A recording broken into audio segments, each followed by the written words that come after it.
wao ambao tunawajua, hata mimi najua wao. Mmoja anaitwa Abdu, kijana mwingine ndugu ya Inai. Wakina mama hapa wamelia sana jana. Kila mtu amelia, amelaani hiyo kitendo.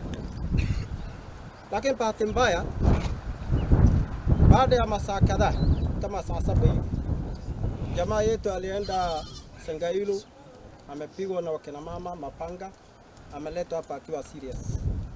Amekuwa referred Garissa General Hospital. Sisi tumefanya mikutano ya wazee baraza.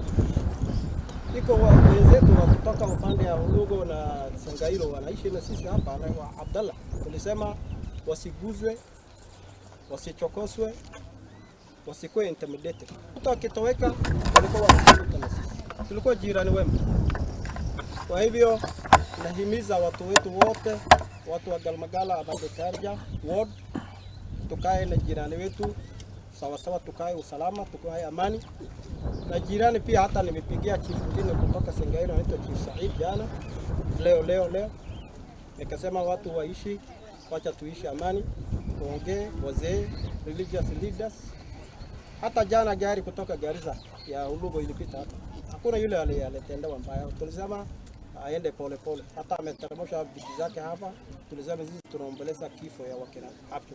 Wajambazi walipigana na KPR, wale walikuwa pale, wakawa nao moto kwa hiyo maiti tumeleta kwa police station ya Galmagala, kwa habari tupeleke wenye ambao watasema hiyo maiti ni yao.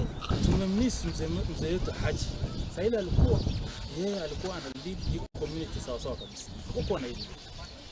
Lakini inaonekana vile wazee wetu wameenda, vijana wamebaki, ndio hiki tumeanza. Lakini hii ni vita ya ardhi, ya malisho, ya maji. Na ni vitendo ambayo serikali itasumbua inachukua muda kutatua.